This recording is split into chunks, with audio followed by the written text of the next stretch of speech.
Salam, selamat pagi.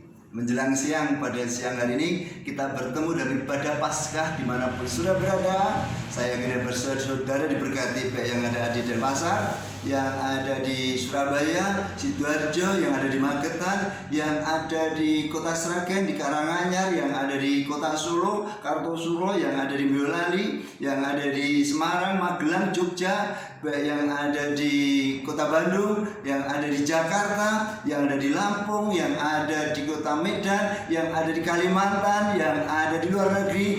Tuhan memberkati kita semua saat ini. Saudara percaya Tuhan berkati kita saat ini? Oke, kita akan sama-sama belajar tentang firman Tuhan. Saya berikan tema firman yang saya sampaikan untuk kita semuanya, yaitu harapan yang pasti karena kebangkitannya. Saya ulang lagi, harapan yang pasti karena kebangkitannya. Ya, kita akan buka Alkitab kita bersama-sama dengan Alkitab kita, yaitu Yohanes yang ke-20 ayat 16-17 ya. Yohanes 20 ayat yang ke-16 sampai 17.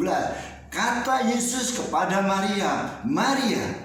Maria berpaling dan berkata kepadanya dalam bahasa Ibrani, Rabuni, artinya guru. Kata Yesus kepadanya, janganlah engkau memegang aku, sebab aku belum pergi kepada Bapa.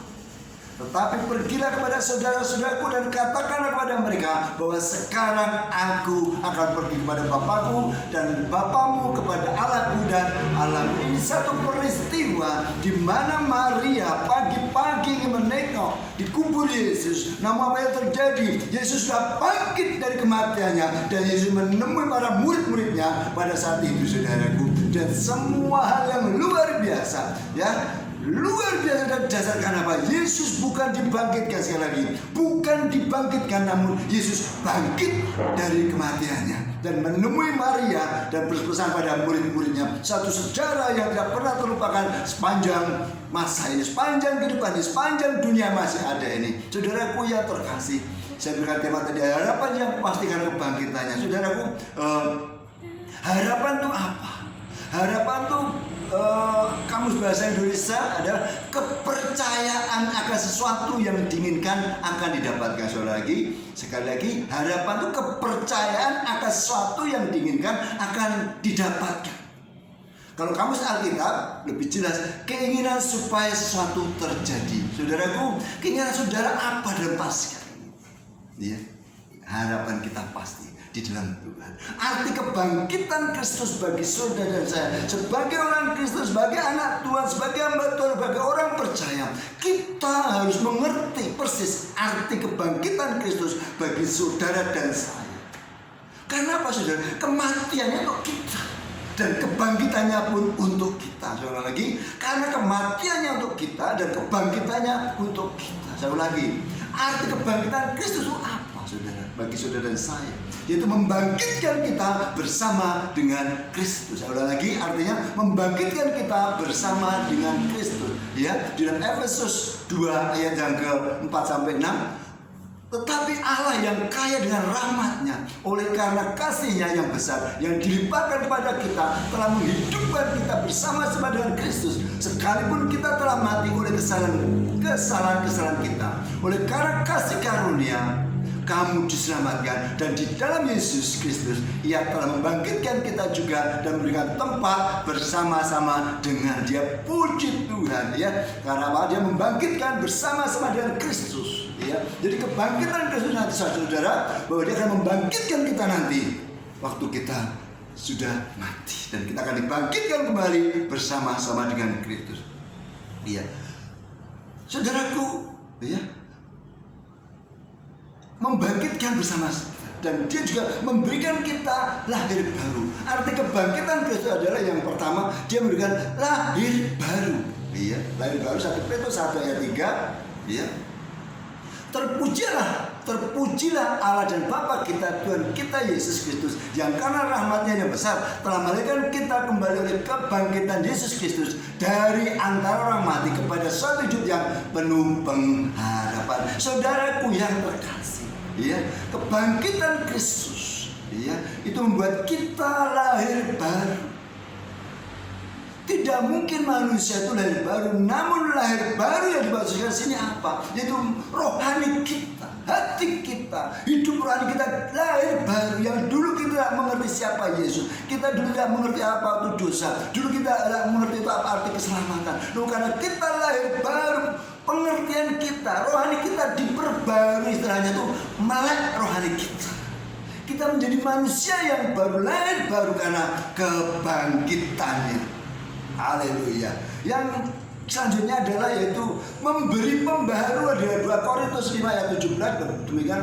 Jadi siapa yang ada di dalam Kristus, ia adalah ciptaan baru, yang lama sudah berlalu, sesungguhnya yang baru sudah datang. Saudaraku, kebangkitan yang memberikan kita satu pembaruan kehidupan. Siapa yang ada di dalam Kristus adalah ciptaan baru, yang lama sudah berlalu, yang baru sudah datang. Maka tidak heran saudaraku, kalau orang-orang sudah diperbarui pemikirannya, diperbarui kehidupannya, pola pikirnya, pola hidupnya terbaru, kadang-kadang tidak bertemu dengan orang-orang sekitar kita. Kenapa?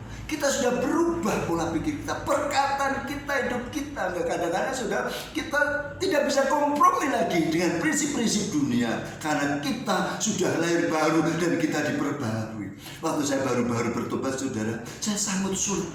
Karena apa? Saya tuh pengennya dekat dengan Tuhan, namun situasi, lingkungan, teman-teman saya membawa saya ke kehidupan yang lama.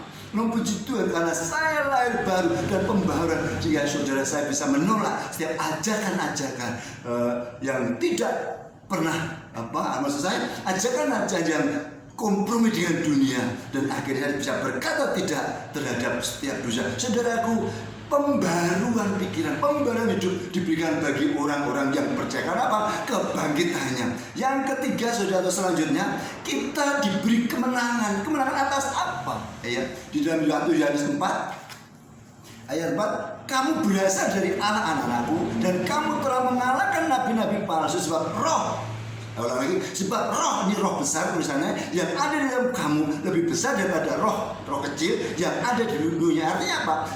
Kamu berasal dari Allah, anak-anakku, dan kamu telah mengalahkan nabi-nabi palsu. Roh Allah, Roh Kudus, Roh Tuhan yang ada di dalam kamu lebih besar daripada roh yang ada di dunia ini. Saudaraku, kita diberi kemenangan atas siapa? Atas setan, atas iblis yang menguasai dunia sejak zaman Adam. Saudara bayangkan, waktu Adam dan Hawa dan Allah Bapa, namun bisa jatuh dalam dosa. Begitu kuat pengaruh setan, pengaruh iblis.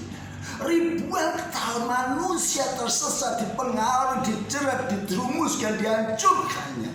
Ya, namun puji Tuhan, oleh karena kebangkitan Kristus, kita diberi kemenangan atas setan. Roh kita, Roh Kudus, Roh Allah lebih besar daripada roh-roh yang ada di dunia ini. Ini satu hal yang luar biasa yang saudara dan saya syukur saat ini. Di dalam saudara ada Roh Allah. Dan saudara roh yang lebih besar, Roh Kudus, yang memampukan saudara hidup dalam kemenangan dalam kehidupan di dunia ini.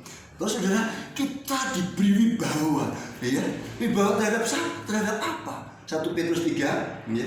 1 Petrus 3 ayat 22, yang duduk di sebelah kanan Allah setelah ia naik ke surga, sudah segala malaikat, kuasa dan kekuatan ditaklukkannya, ya, oleh karena kematian dan kebangkitan Kristus. Sudah penghulu, penguasa, pemerintah di dalam Efesus telah ditaklukkannya, ya, telah ditaklukkannya di kaki Yesus. Dan kita sebagai orang percaya diberikan wibawa atas setan. Maka enggak heran bagi orang-orang yang sungguh dalam Tuhan memiliki wibawa waktu berdoa di dalam nama Yesus, mengusir setan, mengusir orang yang depresi, orang yang mengalami satu psikisnya atau jiwanya rusak. Karena apa? Bukan karena kekuatan orang itu, karena ada wibawa yang dari Tuhan, sehingga waktu dia berdoa mengangkat tangan, saudara, ada kesembuhan, ada pemulihan. Karena apa? Memang memiliki kuasa atas setan yang menguasai dunia ini beribu-ribu tahun. Saudara, kebangkitannya saudara diwibawa oleh Tuhan. Ya, yang ketiga memiliki kuasa, bukannya wibawa, kuasa. Kuasanya itu apa, saudara? Ayat yang ke Efesus 1 ayat yang ke-22 sampai 23, dan segala sesuatu telah diletakkan di bawah kakinya, di kaki Kristus, dan dia telah diberikannya kepada jemaatnya sebagai kepala dari segala yang ada. Jemaat yang adalah tubuhnya, yaitu kepenuhan dia yang memenuhi semua segala sesuatu. Saya ulangi, dan segala sesuatu telah diletakkannya di bawah kaki Kristus. perhatikan baik. Dan dia telah diberikannya kepada jemaatnya sebagai kepala dari segala yang ada. Jemaat yang ada tubuhnya, yang jemaat yang ada tubuhnya, yaitu kepenuhan dia yang memenuhi semua segala sesuatunya. Luar biasa, saudara. Kita diberi kuasa, ya, kuasa, sehingga waktu kita tumpang tangan bukan mudah-mudah. Waktu kita mengusir iblis bukan bila Tuhan kehendaki, namun kita diberi kuasa di dalam nama Yesus. Setiap kuasa-kuasa apapun yang bukan dari Tuhan, aku sudah patahkan dan keluar ke depan, sudah, karena kita diberi kuasa.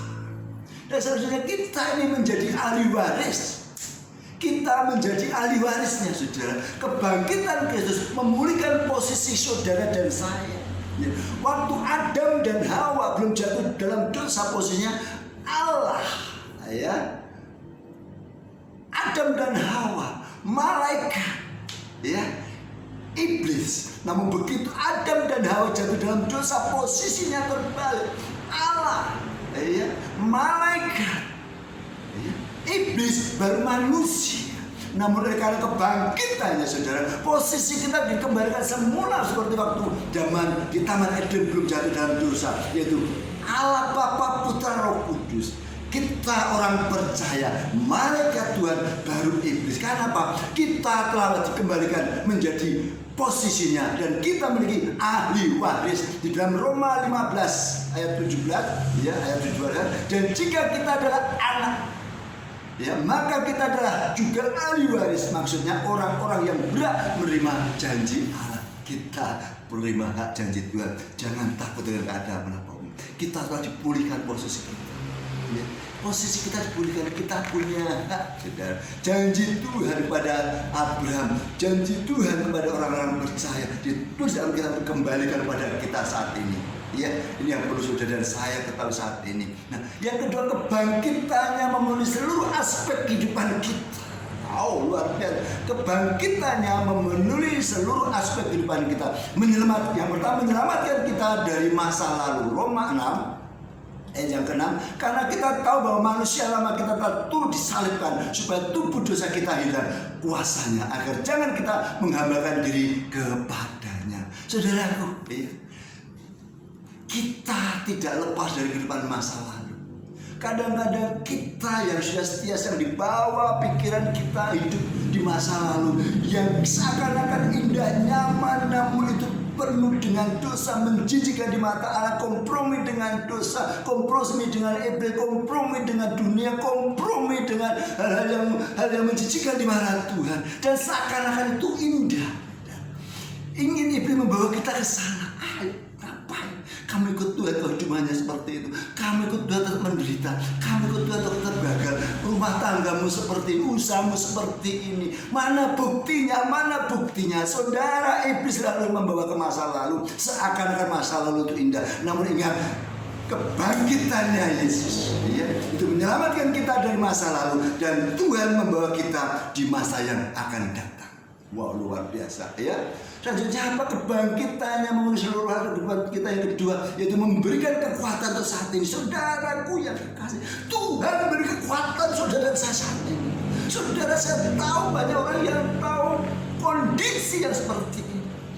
Banyak orang yang lemah, banyak orang frustasi, banyak orang ketakutan. Namun Tuhan memberi kekuatan bagi saudara dan saya saat ini. Roma 8 berkata seperti ini. Roma 8. Sebab itu apakah yang kita katakan tentang semua itu? Jika Allah di pihak kita, siapakah lawan kita? Saudaraku, saya katakan Tuhan Yesus di pihak saudara dan saya. Permasalahan apa, pergumulan apa, tantangan apa, kerinduan apa, sakit, penyakit, keuangan, pekerjaan, saudara, keluarga, apapun permasalahan, saudara, kalau Tuhan di pihak kita, kebangkitannya membuat Tuhan di pihak saudara dan saya. Kalau Tuhan di pihak saudara dan saya, masalah saudara, saya kira percaya akan diselesaikannya, ya. Bukan hanya saudara, tetapi dalam semuanya itu, dalam Roma 8:30, tetapi dalam semuanya itu kita kita lebih daripada orang-orang yang menang. Oleh Dia yang telah mengasihi kita. Tetapi dalam semua itu kita lebih dari orang-orang yang menang. Oleh Dia yang telah mengasihi kita. Kita lebih dari menang. Saudaraku, Tuhan akan memberikan kita menang. Kemenangan. Lebih dari pemenang. Mungkin orang lain seakan-akan lebih luar biasa, namun kita dijadikan Tuhan lebih daripada pemenang. Saudara yang harus yakin situ saat ini, saudara dijadikan Tuhan lebih daripada pemenang. Pegang firman Tuhan ini. Saya katakan lagi, kalau Tuhan di pihak kita, siapa lawan? Yang kedua, kita dijadikan bukan kekuatan kita, kepandaian kita, pengalaman kita, namun Tuhan menjadikan saudara lebih daripada pemenang dalam kondisi seperti ini. Ya, percaya dan yakin firman Tuhan ini. Sekali lagi, itu usaha saudara, kuliah saudara, pekerjaan saudara, keuangan saudara, sakit penyakit, bahkan saudara yang belum dapat pekerjaan, percaya saudara tidak dijadikan orang yang kalah, orang yang gagal, namun sudah dijadikan orang yang lebih daripada pemenang. Saudara yakin setelah peristiwa ini ada ledakan-ledakan yang luar biasa yang pasti terjadi dalam kehidupan saudara dan saya. Yang terakhir saudara itu, ya, kebangkitannya menurut Tuhan kita yang terakhir memberi harapan yang pasti untuk masa depan saudara dan saya. Memberi harapan yang pasti untuk masa depan saudara dan saya di dalam kitab 1 Korintus 5 ayat yang ke-17, ayat yang ke 1 Korintus 15 ayat yang ke-20 23. Tetapi orang yang benar ialah bahwa Kristus telah dibangkitkan di antara orang mati sebagai yang sulung dari orang-orang yang telah meninggal. Sebab sama seperti maut datang karena satu manusia, demikian juga kebangkitan orang mati karena satu orang manusia. Karena sama seperti semua orang mati dalam persekutuan dengan Adam, demikian pula semua orang akan dihidupkannya. Ya, haleluya. Akan dihidupkan kembali dalam persekutuan dengan Kristus. Ini maksudnya, ya. Ini yang perlu saudara saya renungkan. Saya ulang lagi ayat yang ke-23. Tetapi tiap-tiap orang menurut urutannya Kristus sebagai buah sulung sesuatu mereka yang menjadi miliknya pada waktu kedatangannya. Luar biasa saudara. Setelah kita saat ini beri kekuatan, kemampuan kita adalah pemenang, Tuhan memberi harapan yang pasti untuk masa depan kita. Walaupun bisa bergumul, namun memberi harapan yang pasti. Tujuan hidup kita apa? Setelah kita selesai menjalankan tugas hidup ini, kita diberikan hidup yang kekal. Tuhan akan menjemput kita. Tuhan akan berikan hidup yang kekal kepada saudara saya. Harapan saudara saya seperti itu. Dan itu pasti diberikan Tuhan bagi kita orang yang percaya. Maju terus, Tuhan berkati. Ya, Tuhan pasti berkati. Jangan takut dengan keadaan saat ini. Kebangkitannya, ya, membuat kita memiliki harapan yang pasti. Kita akan masuk dalam doa. Tuhan berkati kami semua. Terus sampaikan sesuatu melalui hamba-Mu yang sederhana. Kami percaya Kau akan bekerja dengan lebih dari heran-heran dan lebih heran lagi untuk menyatakan kuasa-Mu bagi anak-Mu yang terkasih. Terima kasih Tuhan. Tumpangkan tangan-Mu bagi anak-anak-Mu yang mendengarkan firman Tuhan ini. Berkati mereka dan Tuhan tolong jawab doa mereka. Berikan solusi setiap permasalahan mereka. Terima kasih Tuhan. Di dalam nama Yesus kami berdoa dan mengucap syukur. Haleluya. Amin. Halo, salam Tuhan berkati kita semua.